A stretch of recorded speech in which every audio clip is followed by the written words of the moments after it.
Bueno, Aizka, trikitisa txikitatik hartu izan duzu, baina zuk esan zeustan argazki kamera bat ezen dula hain aspaldi hartu.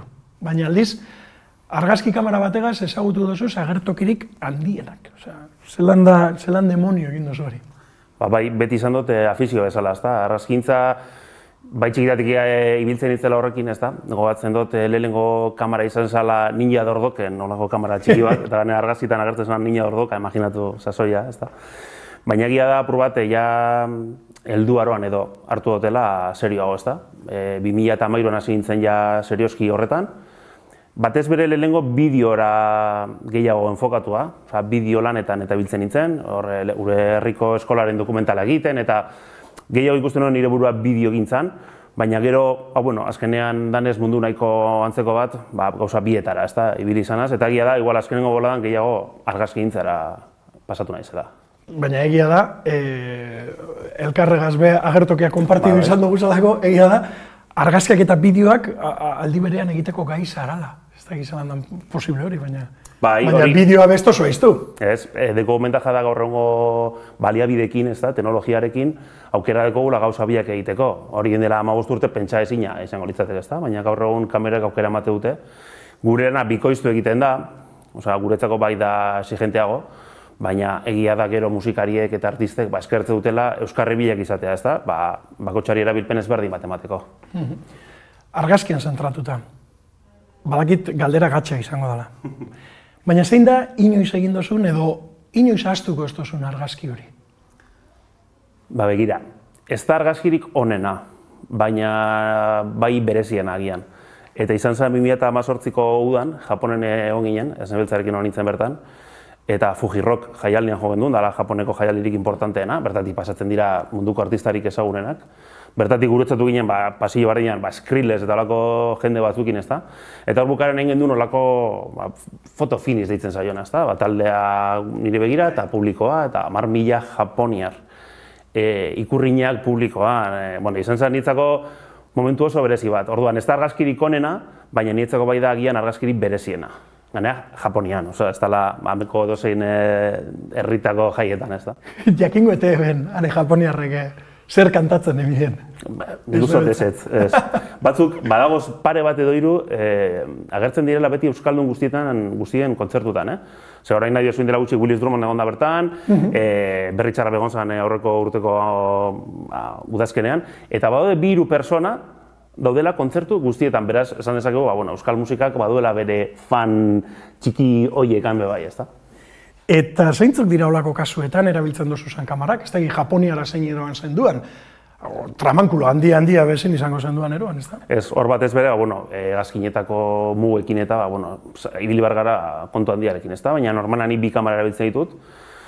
Hasieran kamera bat erabiltzen eban, baina konturatu nintzen, denbora asko galtzen ebala, objektiboak aldatzen, ez da? Kontzertuak ordu bete irauntzen du, ordu eta erdi asko jota, eta ezin dugu denbora asko eman, objektiboa salatzen. Eta batutan igual, telea montatua, argazkiak hurbilagoak egiteko, zumarekin, eta errepente konturatzen nintzen, zegoela plano zabal bat, momentu bat, argazki bat, ez da ikaragarria, eta ni telea montatuta. Orduan, ezin nuen egin argazki hori, eta 2 kamera eramateak, ematen didan aukera da, badaukat angularra, badaukat telea, eta orduan, momentuaren arabera, bat edo beste aukeratu ezaket, berehala. Ez da denbora galtzen, objektiboak alatzen, ez da. Eta, profesionalak bintzat, horrela biltzen dira. Bale, telea eta angular, tonto antzako azalduta. Kamera bi, bakoitza objektibo bategaz, imaginatzen dut. Bat gertuko planoak ateratzeko, lehenengo planoak eta detailekoak, eta beste bat orokorragoa edo. Hori da, telezuma da zuma eta gaz ateratzeko, eta orduan hor ateratzen duguna da urruneko argazkiak edo lehen planoak, ez da, pertsonenak edo detaileak, eta gero angularrekin plano oso irekiak ateratzen ditugu, eta hor normalean ikusten dugu talde osoa edo taldea publikoa, edo osorik ez da, batutan atzera bagoaz publiko atzera, ikusten dugu dagoen publiko osoa, eta gero estenatokia musikariekin ere bai ez da. Kamera bat dana da argazkilariarentzat? Hombre, bai, kamerari gabe, gure lana ez daukalako zentzurik ez da. Baina, hor badago betiko ez da bai da hori ez da, indioarena eta fletxarena eta hori betikoa esaten dana ez da, ez da la kamera bizik eta argazkilaria gehiago, eta ni horretan ni zalantza ditut, ez da? Nik uste dut oreka bat egon behar dela. Izan dezakezu kamarik onena, baina gero abiliaziarik ez badaukazu, alperri da. Eta okin oso abilezia, baina kamera oso eskaz batekin muga batzuk izango dituzu. Orduan, oreka bat bilatu behar da zure habilidade eta daukasun baliabide euskarri horrekin, ezta?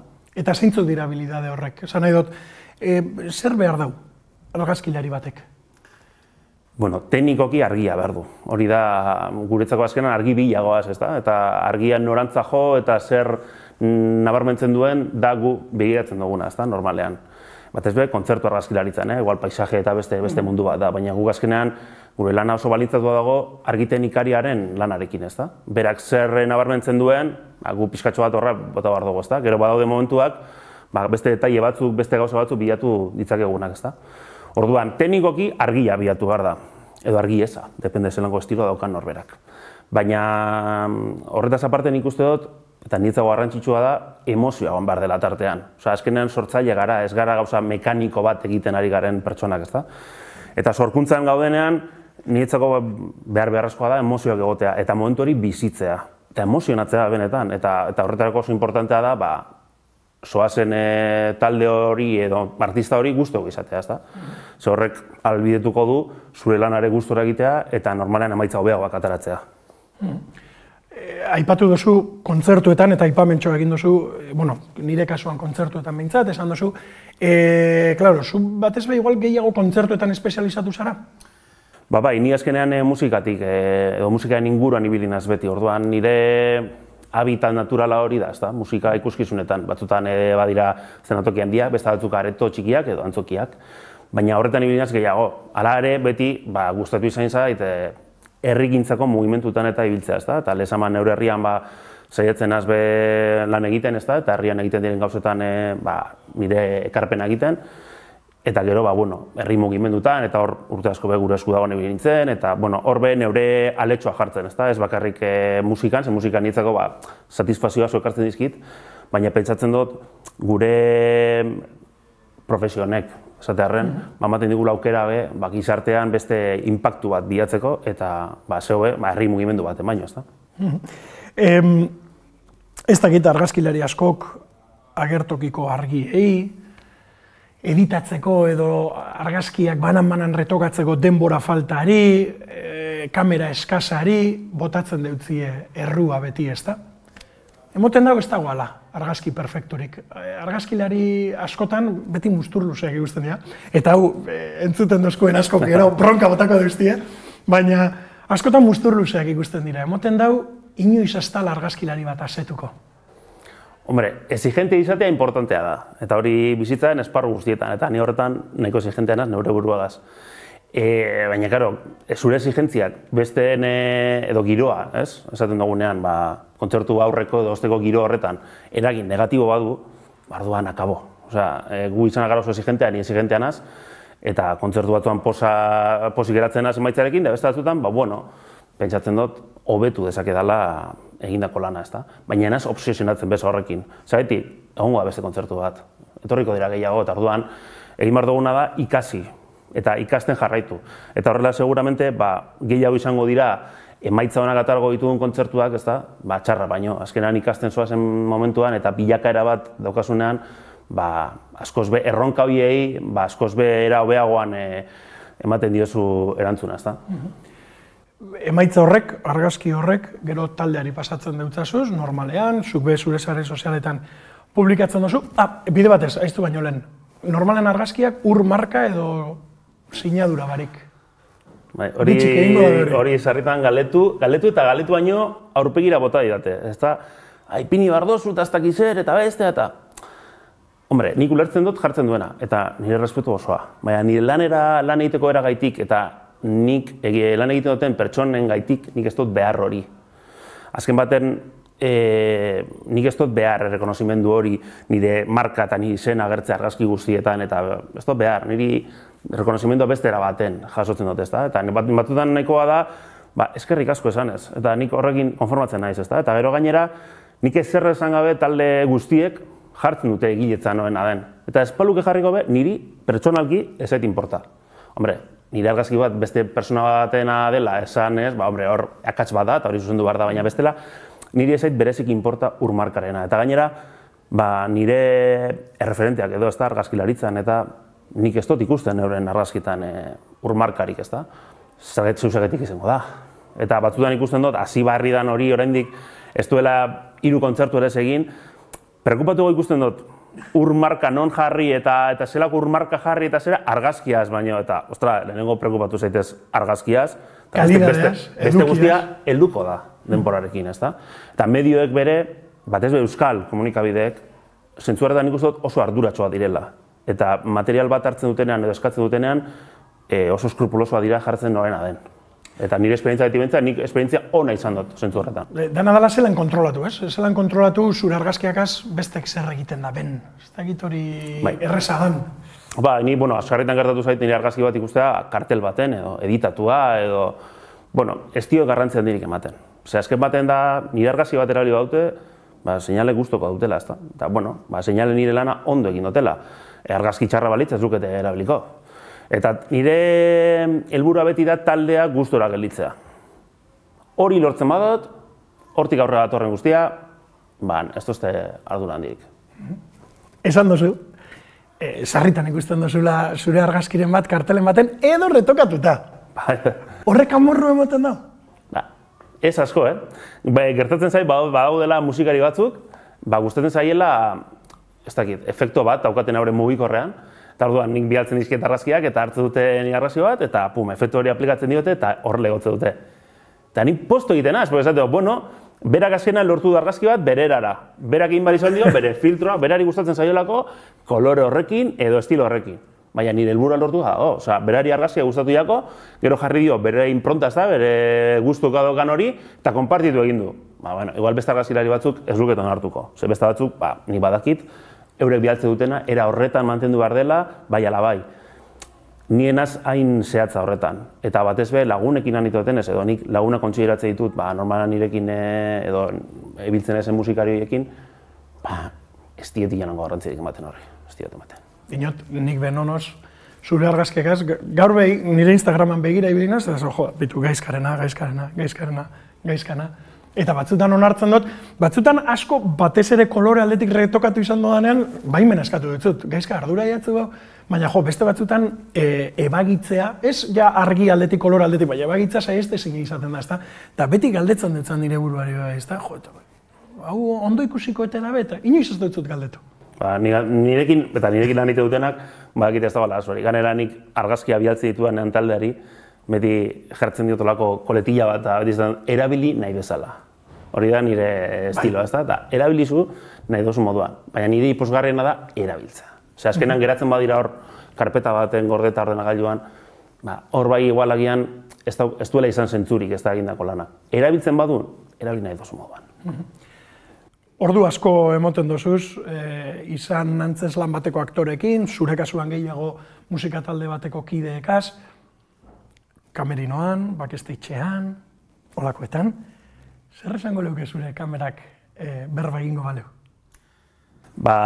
Nire kamerak itxi, zenik holako lekuetan beti amatatu egite ditut kamerak. Eta ni berez diskretua naz, nire eguneroko bizitzan ere bai. Orduan ez gustatzen olako intimidadeetan eta konpartitzea, ezta. Gauza, leku pribatuan gertatzen diren gauza, leku pribaturako dira. Eta normalen ez da gertatzen beste munduko eserrez, ez da euskal taldeak orokorrean, dira oso, jente gure bezalakoak.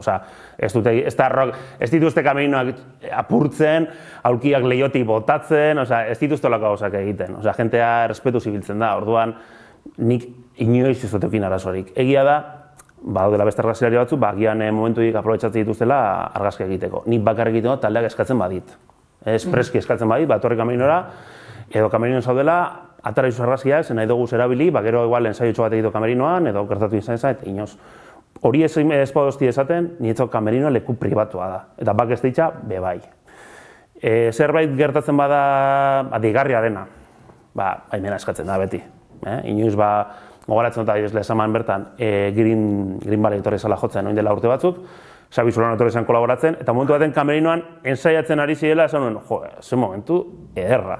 Da bideoa grabatu zen. Eta baimena eskatu nuen, bideoa grabatu nuen, eta bideo horrek izan zuen, zabalpen gehiago kontzertu argazkia baino. Olako gauza gertatzen direla. Baina beti hori, ibili behar da tentuz, eta baimenak eskatuz. Eta azkenean ez dakigulako, guk hor kamerinoan egin dezakegun argazki bat, zelango eragina izan alduen taldean, ezta? Eta gertatu dira kasuak, argazkilari batzunak, badituztenak argazkiak kamerinoetan ateratakoa, baimenik gabe, eta gauza hori da, gauza intimoak dituztenak, ezta? Eta ez da esango txantajea, baina bai gertatzen diolako egoerak, ezta? Eta niri hori, zei gustatzen. Ze azkenean niretzako importantea da, giro on agotea. Eta ni taldearekin ondo molatzea, eta taldean nirekin ere posik egotea eta ondo molatzea. Eta azten bazara olako azpijokoekin, ezin izkoa da. Ez que, olakoak gertatu izan dira euskal taldeakaz eta argazkilarien bategaz, eta zuk ondo dakizu horregatik aldatu dut zela, bai. Gaizka, claro, ez que betiko eztabaida, ezta? Edo agian gutxiegi egiten den eztabaida, igual hobeto esan da. Non hasi eta amaitzen da artistaren intimidadea, argazki kamera bat artean sartzen denean? Zelan neurtu hori? Nik hor bez harritan barne eztabaida bat daukat, ezta? Eta beti pentsatu izan dut nik egiten dudan argazkia ez dela soilik nirea. Badela nirea eta badela agertzen denaren pertsonarena ere bai, ezta? Konpartitua dela horren jabetza. Azken baten, nahiz da leku publiko bat izan eta zuk eskubidea izan argazkia ateratzeko eta argazki hori elkarbanatzeko eta hori guztia, bi hona da argazkia, porque nik egin dut argazkia, baina agertzen zena zu zara. Orduan, zube badaukazu argazki horren gaineko zer esan bat, ezta? Eta argazkia espazio gustatzen edo argazkia espazioa proposa ikusten, nik ez daukat hori konpartitzeko eskubiderik. Ez da legalki bai, baina ez zait iruditzen hori lan egiteko era on bat. Orduan, esaten duzuna, ezta, artistaren intimitatea edo artistaren momentuan niretzako eszenatokian dago. Osea, kontzertua hasten denetik kontzertua amaitzen denera, hor bia libre daukagu argazkiak egiteko. Eta hortik kanpo sartzen gara beste terreno baten. Eta terreno horretan, lehen esan dagoa. Nik baimena egon behar dela, edo taldearen eskakizun zehatz bat hori egiteko. Azken baten artistak pertsona dira gu bezalakoak, eta badaude gauza batzuk konparitu nahi dutenak zalegoarekin, eta badaude beste gauza batzuk ez dutezenak konparitu nahi. Eta hori guztiz ulertzekoa da, eta nik gaina konpartitzen dut pentsamentu hori. Bueno, agian intimidade hori ondo zaintzen dozulako, argazki honak ateratzen dozu zelako, en fin, ez dakit zenbat motibo egongo diran, nik batzuk jakin badakidaz, baina kasuan kasu, berri txarrak, gatibu, esne beltza, zetak, ez dakit, en fin, 1000 taldeegaz ibili zara, batzuekaz be bidaiak ere egin izan dozuz, komentatu izan dozu moduan, baina, klaro, oin dela gitxi hasi zinean mundu honetan, eta dagoeneko talde handiak hasi ibili zara. Asko ez deutzue intrusismoa leporatu? Bai, eta batzutan nik neuk egin dut hori, ezta? Ni, orain dela gutxi arte, beti izaten nuen, ni enaz argazkilaria, ni argazki zalea naz, eta ni musikaria naz. Eta neurri baten be horrek ateak zabalu dizkit, porque ez didat ikusi argazkilaria bakarri bezala, ezta? Ni musikaria naz, eta orduan musikarien konfiantza eta teknikariena, produzioko langileen konfiantza errezago lortu dut, ezta? Eta ez hori bakarrik, gero ganera, nik uste dut oso importantea dela zein da zure bilakaera, norekin hasten zara, nortzu dituzu bidaikide, eta horrek asko markatzen du persona bat. Eta nik horretan sorta handia okin dut. Ni 2008an esne beltzarekin hasi nintzen, eta horrek zabaldu dizkit pila bat. Eta ez hori bakarrik. Jente asko konfiatu du nigan, oraindik ezagutu gabe, baina nik uste dut pentsatzen, honek berataz fiatzen badira, fiatzekoa da. Eta batzutan ez dut behar izan esfortzu handi bat jentea ezagutzeko, edo lekuetara sartzeko, edo lanak lortzeko, ez da? Porque baukin dute olako konfiantza bat, ez da, jenteak nigan izan duena, eta horregatik beti eskertzen dut ez da, nigan ez bakarrik zuia zenbeltzari, nigan konfiatu duten talde guztiei, horrek batetik esperientzia oso hornak ekarri dizkidalako, eta bestetik ate gehiago zabaldu dizkidalako, ez da? Azkenean, nik sartu nintzen honetan, mesfidantza ugari zegoen argazki laninganako, eta batez produzioko langileak eta arazo asko izaten zituzten argazkilariekin, batzuk ez dutela ulertzen gu garela kontzertu baten dagoen gauzarik prescindiblena. Osea, kontzertua musikari gabe ez dago, kontzertua teknikari gabe ez dago, produzio langileekin ez dago kontzerturik, publiko gabe ez dago kontzerturik. Argazkilari gabe kontzertua bardin doa. Orduan, paper hori ulertu behar dugu eta errespetu zibili behar gara, ez soilik kantantearekin beradalako sareetan ez da izan 1000 jarraitzaile dituena, baizik eta beringuruan dagoen mundu guztiarekin. Eta itzalpean lanean dabien mundu guztiarekin ere beti errespetu zibili behar da, eta horren lana baloratu. Porque horren lanik gabe, gureak be ez dauka zentzurik. Eta orduan, horri buelta ematen be ibili bari izanaz, ezta? Apur bat hasiera baten ikusten gintuten, edo ni sartu nintzenan ikusten ziren argazkilaria gauza oso negatibo bezala, eta, bueno, ni behintzat nire bidea egin dut demostratzeko ez dela horrela, denok ez garela horrelakoak. Gaudela asko, ondo edo, bueno, behintzat errespetuz lan egiten dugunok. Bueno, darala, beti be, eza biztalde handiakaz. Nik ez dakit zer dan, berri txarrak egaz esaterako, beste dozein taldeaz, ez da? Ez dut bat bereziki azpimarratu gura. Nik ez dakit zer dan, Gorka Urbizuren, edo bardin dozte, baten deia jasotzea, edo esate, etorri zaitez gure kontzertura, edo batzutan zuk zeuk igual zure burua eskaini, beste batzutan alderantziz, eurek zu deitu, en fin, nik ez dakit zer izan behar dan, ez dakit horren kontziente bebasaran. Batzutan kostatzen dazte, batzutan horrekin ekite ditu nire burujanak, ez da, esaten denez. Egia da, denporagaz hasten nazela asimilatzen, ez da, 5 urte, 6 urte izan dira eta oso intensoak izan dira. Eta nik ez dio garrantzi gehiago ematen publiko gehiago ekartzen duen musikariari areto txiki bat eten jotzen duenari baino. Osea, nietzako danak dira bardin, eta nik danak bardin tratatzen ditut. Eta gana maite ditut artista ez hain ezagunak, ez da? Beste zirkuito baten mugitzen direna, beste ikuskizun mota bat planteatzen dutenak, ez da? Orduan, baten e-maila jaso edo bestearena, ez dio garrantzen dirik ematen. Nik gustatzen zaidana da, e-mail bat jasotzea eta parte hartzen animatzen zara, edo etorriko zara, edo... Hombre, presiño diferente izango da, berri txarrak baten mesua jaso, edo gure kasuan, sarritan gure taldearekin, Osabi taldearekin ere izan zarelako, ez da bardina, gaizka, etorriko zara gure kontzertu batera? Bai, baina ez da bardina... Edo berri txarrak bat, ez da? Ez da bardina bat ez be tratua gaitik. Ze, igual denporan ibili zen taldeakaz... Txarrago tratatzen zaitu gala? Ez, kontrakoa. Oso, nahi duten esan da, konfiantza gehiago egonda, neupe lasaiago lan egiten dut. Eta gian talde batekin ez dokasuna konfiantza hori, nik berri txarrak egaz, argazki egin dizkietongo aurrek urtean, baina ez daukat igual, esanetzarekin, zuokin eta beste talde batzuekin daukan konfiantza hori eta barne bizitza hori, ez da? Azkenean zuokaz egiten azenean, edo esanetzagaz edo beste taldekide bat naz, eta holan tratatzen hozue. Eta beste talde batzukan zabizenean, da beste ikuspegi profesionalago batetik, ez da, eta orduan joan barzara, zure lan egin, aldan ondoen, baina ez duzu taldearen barne bizitza horretaz, edo horretan zara mugitzen, ez da. Orduan, baten mesua edo beste mesua jaso, nik ez dio garrantzen egin ematen. Nik gustatzen zaidana da, honek pentsatu du nigan. Eta izan alda talde potente bat, edo talde esain potente bat. Ez diote maiten hanbesteko garrantziari, ez da. Bai egia da, leku handiak eta daudenean, edo kontzertu oso potoloak eta berritxarrakenak horrelakoak izan dira, ezta? Gure lana bai komplikatzen dela, ezta? Eta hor, exigentzia maila, ja ez da inbeste taldeak zugan jartzen duen exigentzia, baizik eta bai publikoa jartzen duena, eta publikoa ja espero du hortik material bat ateratzea, eta bai, ni adibidez 2009ko amaiera izan da oso exigentea, eta amaitu dut, guztiz ahituta, eta energiak guztiz amaituta, ez da? Eta hartu ditut hor 2 hilabete, deskompresio bat egiteko, porque behar nuen, ez bakarrik berri txarrak, izan dira kontzertu asko denbora gutxian, bidaiak, gero nik aparte nire lana, orduan, lo egin gabe, leku bat bestera, eta behar izan dut orain, atxeden bat hartu, aprobetxatu dere bai, ikasteko, gauza berria probatzeko, optika berria probatzeko, berriz ere azten azean orain jauda berrian martxan, evoluzio bat, ez da, bilatzeko.